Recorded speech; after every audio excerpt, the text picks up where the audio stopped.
took me, now wait a minute, my oldest sister, and myself, and my other sister. There was, let's see, one, and Anna, and Jay, and Charlie, and Joe, Mary. There was 6 of us in the wagon. When we got downtown, in the middle of the St. Clair Street, the water was in the wagon, and my father tried to go to the store of his place of business. He never got there. It turned on St. Clair Street. And when we got to the St. Clair Street, he got close to a building and got hold of a fire escape. And the water was up to our knees in the wagon already. And he got to, am I going too fast for you? No. And he got hold of this fire escape. And he broke a window. It was a candy factory. And he broke a window, and he took each one of us kids, and we went through a shelf that wide, pushed us through. One of the men was with us on the other side, pulling us, and he was pushing us through. And he had his foot on the wagon, holding the wagon down, and 1 foot on the fire escape, and 1 foot on the wagon, and the other foot, and the other one hand on the wagon, and the other hand taking us up to the fire escape, to that building. Now this is all a true story now, I'm telling you. And this happened in Dayton? Yeah. Was it Dayton? In Dayton. This is a candy factory. And we stayed there 2 days and 2 nights.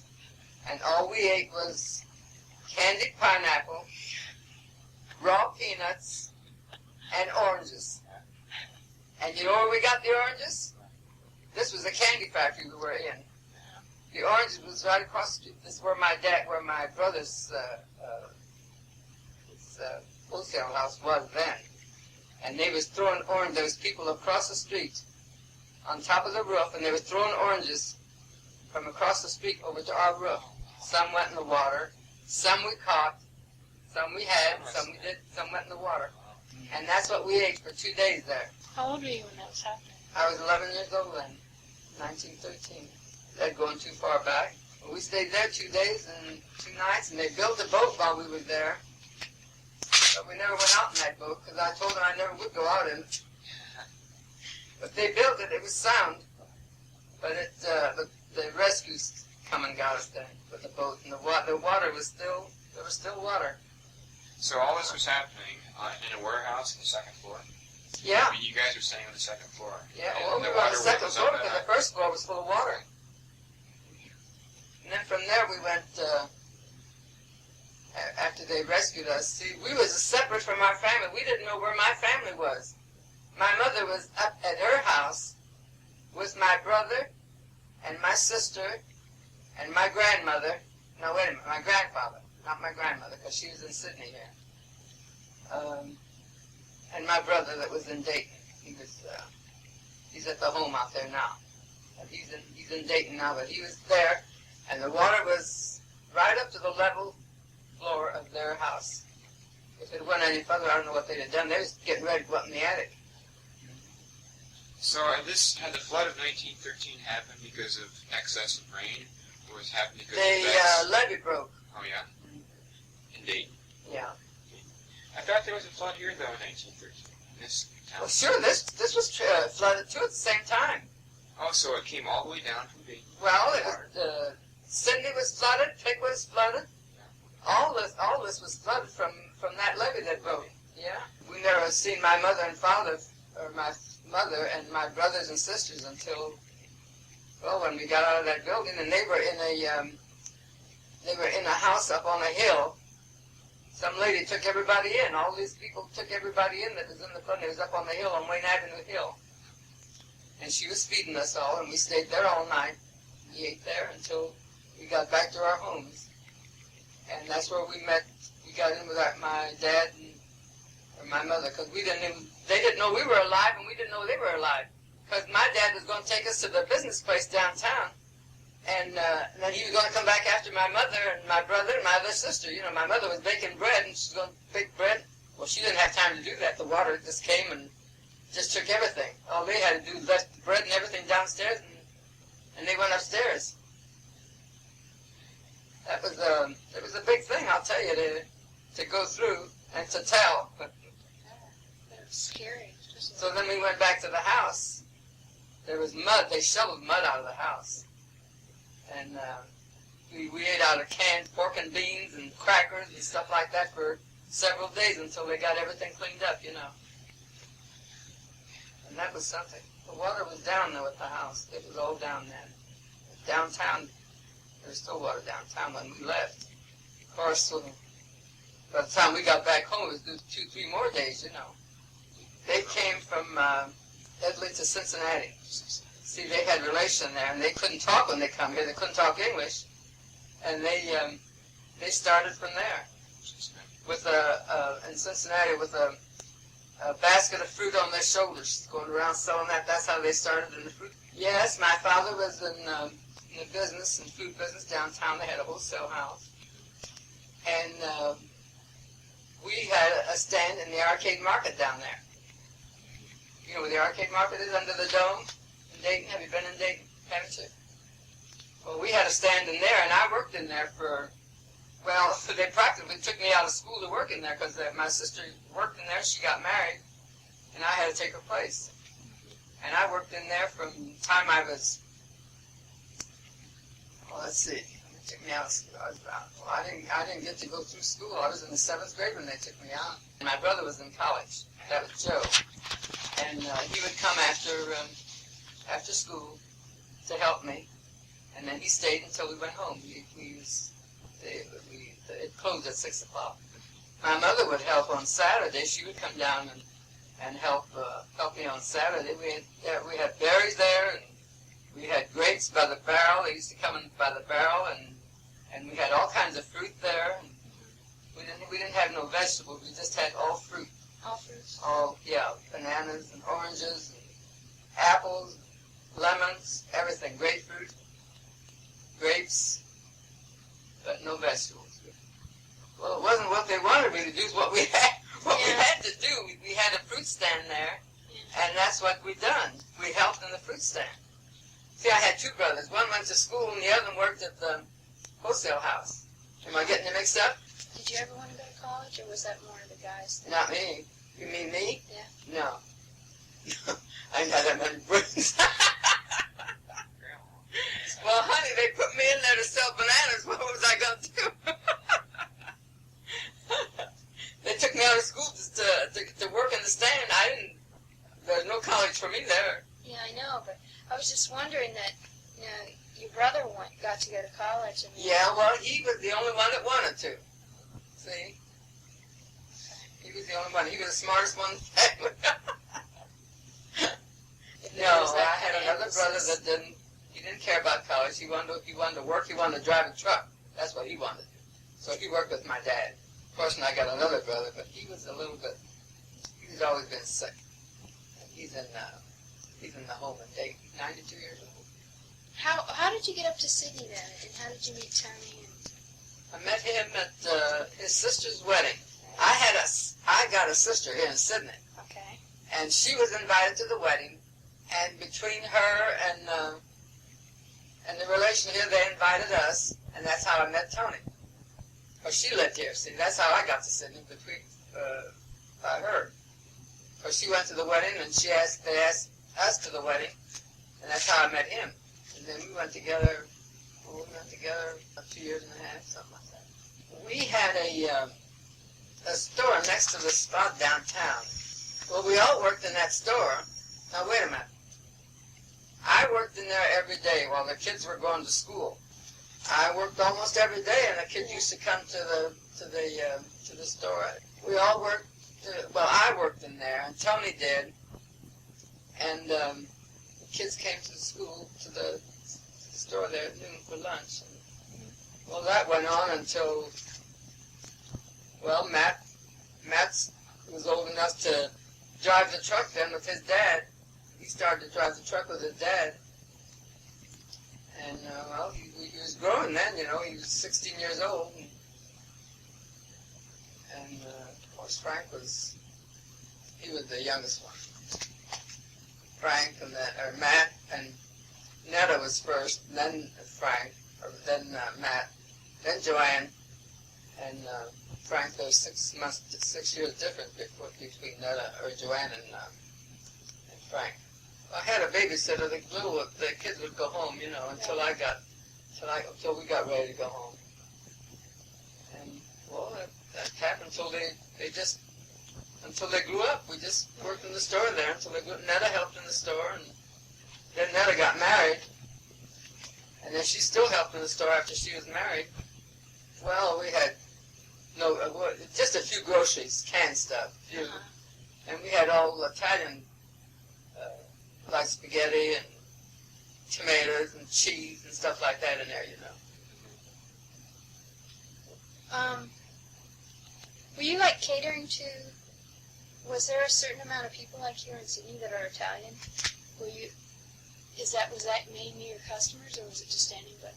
No, that was just for everybody, honey. Yeah. But I was just wondering if there's any like, I don't want to say like almost ethnic group of Italians around here. There was other Italians there, but they were our enemies. Oh. Because they like profits. Not enemies, but they just, We didn't act that way, but they did. We were really good with all the people. My husband never held a grudge against anybody. Really, he didn't. But they did. They were jealous. They were just jealous because we were in the same kind of business that they were, and There must have been a lot of competition then. well, there was Cinciola's. They're real good friends of ours now. And Cinciola's and Palmasenos, they're all dead now. Well, Bud was working with Frank, and that's all there is. They don't have any more business here. That's all. That's all there is of them. They're all dead. And those that were here moved out of town, like Bud's, not Bud, Freddie, that's Bud's brother. Freddie's son, he moved out of town. And they didn't have no more business. Their parents were dead and all that. Then the boys went into business. Matt, they got a truck, and they started going out in the country, selling out there on the country. All these little towns around here, like New Bremen and Leinster and Newport, they got customers out there. This was Tony's father's route. And Tony took his route, and then it went down to our kids. And it just got bigger and bigger all the time. Am I telling you something else now? It's okay. When Frank was born, we were still in that store. And that was 1937 when he was born. We were still in this store, and I think that we were there, I couldn't tell you how long after that. And we started to bake bread in there and make pizzas there. That's where we started our pizza, in the back of the store there. Well, I was asking Chris about that, about if Mike started his pizza business there. I'm going to stick we with this started. around the corner. You started it. Their place was the first place when I lived here in town. I used to buy their plants. Yeah. And they had the nicest tomato plants and cabbage plants. Oh, that beat the greenhouse. we were And number one on I the worked plants. for my neighbors. Go to Gilardi's for your plants. And flowers. We had flowers too, yeah. That's true. And their Just those sweet petunias. potatoes. Oh, fuck their petunias. Yeah. Now Frank would give you a whole one of them, I don't know what you call them, flat. Oh, yeah, this one was a flat I there. buy a whole flat from them. Yeah. Yeah, that's where we started the pizza, in that store down there. We made pizzas, and we made bread, homemade bread. Oh, that bread was so good. That's what put me in the hospital. Right. Bread and cookies you have to knead, Grandma, what's this picture of? That's me right there, the little girl on this side. On this side right Yeah, that's here? me. Is that you? Mm-hmm. Who's the other people in there? Well, let me see. I'll tell you. Well, you wouldn't know them. Now, this is my brother, the one that's in Dayton now. My brother Vito. Oh. And these are cousins. These are all cousins here. Cousins. These two are sisters. These are cousins. And that's her husband there. Now, I don't know him. I don't even know him today. And this is my cousin, my Well, it's a cousin from Cincinnati. And we were both flower girls there.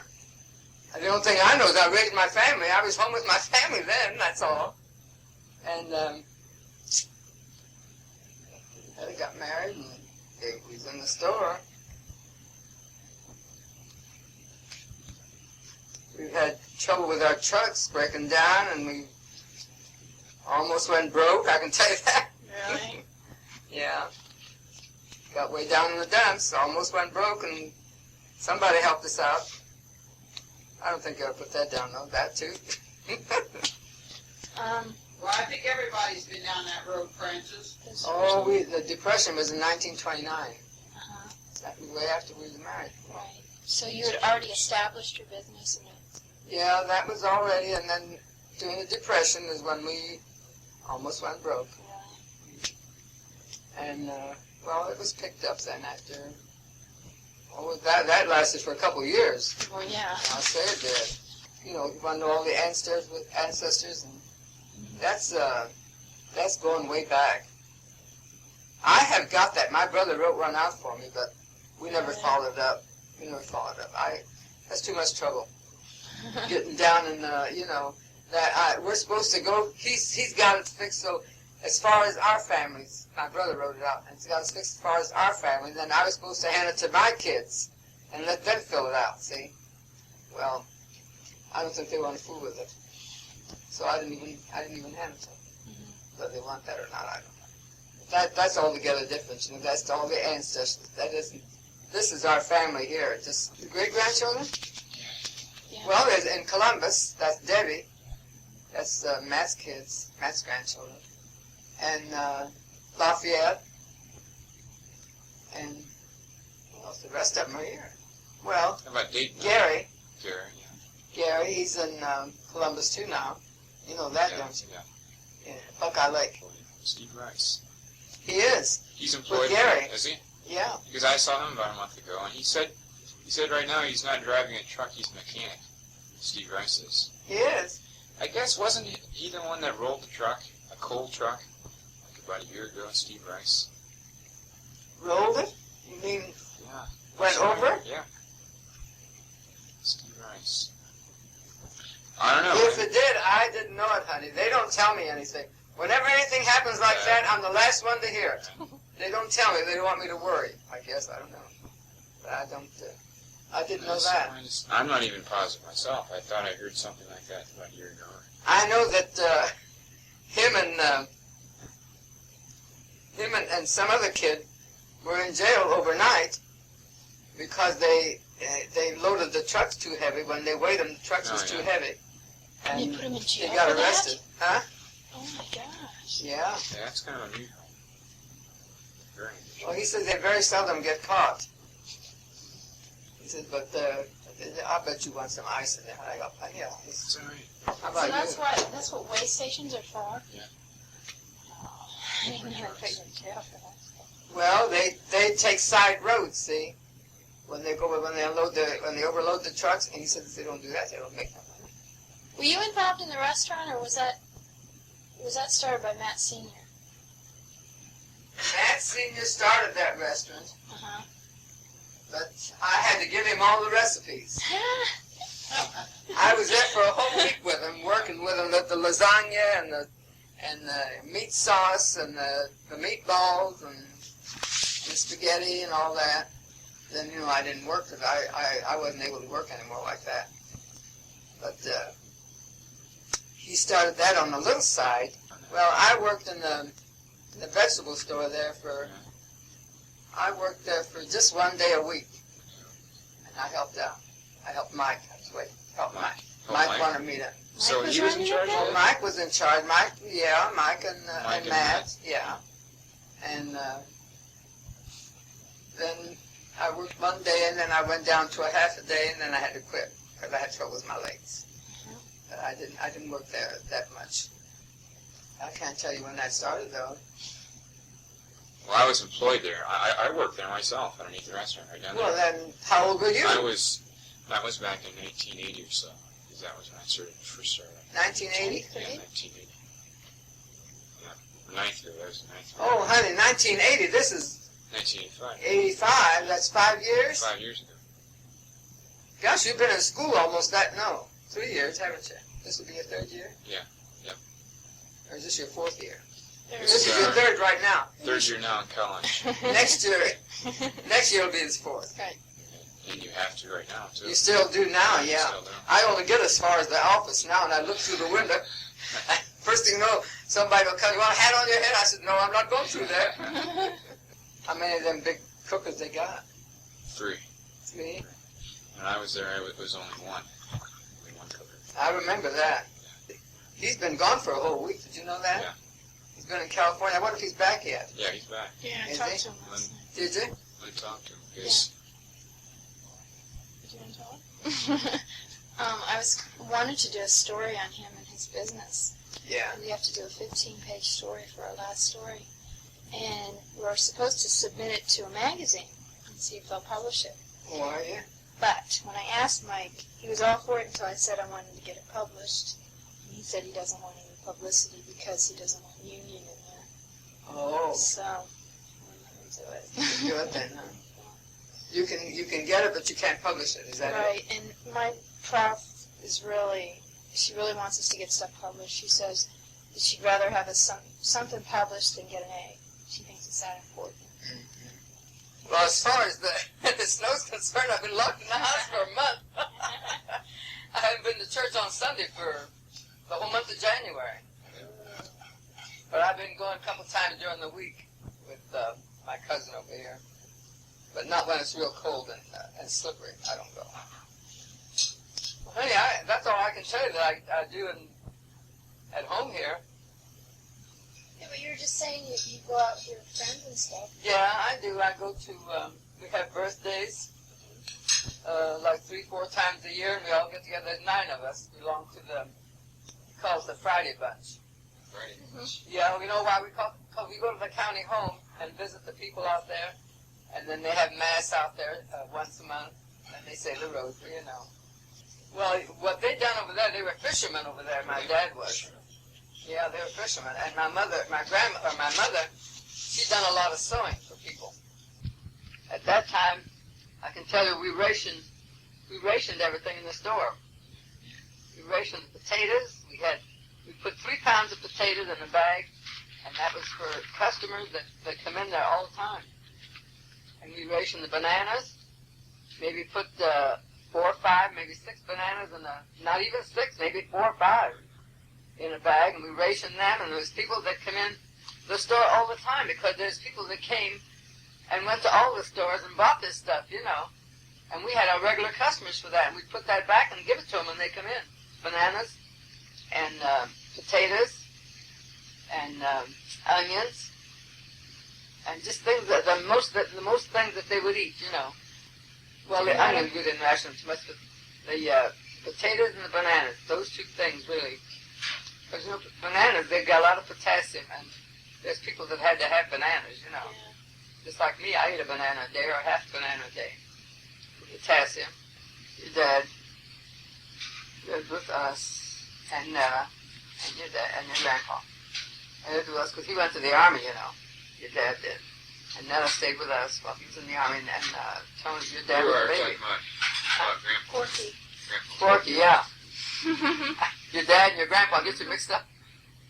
Yeah, he was in the army for a while. So Netta and Tony stayed with you? Mm-hmm. And she worked in the store, and I stayed home and took care of Tony. She worked at the store next to the spot there. See that we missed that. We're coming to all that again. And then when he come back from the army, when Forky come back from the army, then they had to have a house, and they lived in apartments and here and there. And first thing you know, why, Tony said we had a lot over there on Camel Road where we built our house. We built them a garage, and they lived in that garage. You know where the garage is now on Camel Road? Yeah.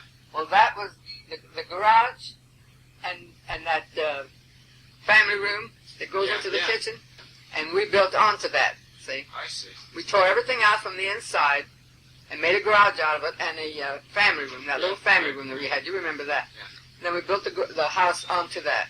I see. See, that was cement. Well, then we put brick on it. Right. Brick all over it. Well, he's still selling Christmas trees.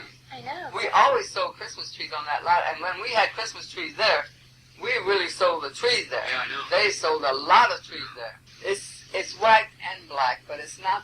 My hair was black when it went out. And your Mike Gilardi, he says, well, because I was saying my hair is coming in gray. He says, well, Grandma, what do you expect? He says, you're 82 years old. He says, you don't expect your hair to come in black. I said, well, it was black, and I was 82 when it went out. I said, I want it to come back in the way it went out. But it's not doing that. It's coming in mostly gray. Well, I'll take it any way it comes, just so it comes in. I don't care. Because I'm getting tired of my wig. Well, I just wanted to ask you, if you don't want to answer, so you don't have to, but what's been the hardest thing for you since Tony's died? The hardest adjustment? That's very hard to do. It's hard. It took me a whole year before I really realized that he was gone. And then, you know, you get used to it as you go along. But I was in the other house from the time he died from March. He died March 9th. And I was there from March till October. But I never stayed there at night alone. And he knows that, because he'd come up and stay one night. And Kelly'd come up and stay one night. And all the grandkids took turns. And my sister'd come out and stay one night. And that went on from March till October. Then we put the house up for sale in June. And it was sold in October. I moved in here in October of 79. The same year he died.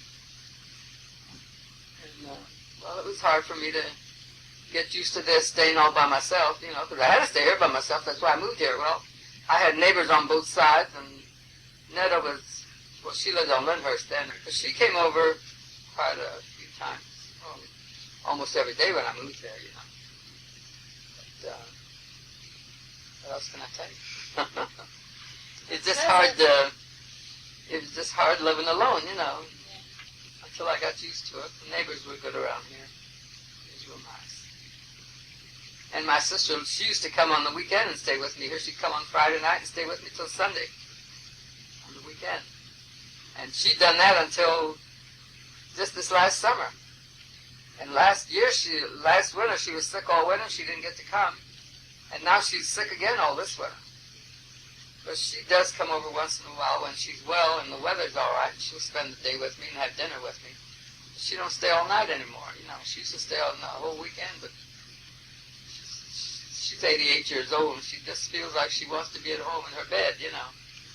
It was hard the first year at home up there. The kids didn't want me to sell the house. They wanted to be sure that I wasn't making a mistake and all, but I said, this is my life. I says, it's what I want. It isn't what you kids want. I'm going to be alone. I says, you've got your families there, and I'm here all by myself. I says, I'm going to go where I've got company around me, you know, people around me. And of course, I miss the house a lot. You know, we built the house ourselves, and I miss it a lot. But it ain't the sign that I could go back. I couldn't go back there anymore. Of course, you know, my husband died in the house. He didn't die in the hospital. And all I could see was him laying in bed in there, that's all, you know. And that's what, if he'd have died in the hospital, I might have stayed there a little longer than I did, but I could just see the chair he sat in, the bed he laid in, and all that, you know, and I wasn't me. What did he die of? He had cancer. He took chemotherapy for a whole year. Him and I went to the doctor for a whole year. Every Monday. For one whole year. From January until the next Christmas. At Christmas time, he couldn't take no more treatments. He used to take the treatments on his hand to find the veins on his hands, you know. He couldn't find no more veins, and he couldn't take no more treatments. Then he started going downhill all the time. And that's when he got real sick there from January to March, and he was in the hospital a couple times. He was in the hospital so many times that when he died, I just couldn't take him to the hospital to die in the hospital because he he hated the hospital so bad that I just didn't want to take him there, that's all. And we got him a hospital bed at home, and he laid from Sunday till Friday before he died. And the first 3 days he kind of knew who was around, but the last 3 days then he unconscious. He didn't know anybody. Just 3 days. But the kids used to come every night. Remember? I know. Come every night and they sit around and wait, and they helped. Kids all came and stayed all night. We lived through it. We lived through everything. Well, I want to thank you very much. Well, I'm glad that I so could help you. open.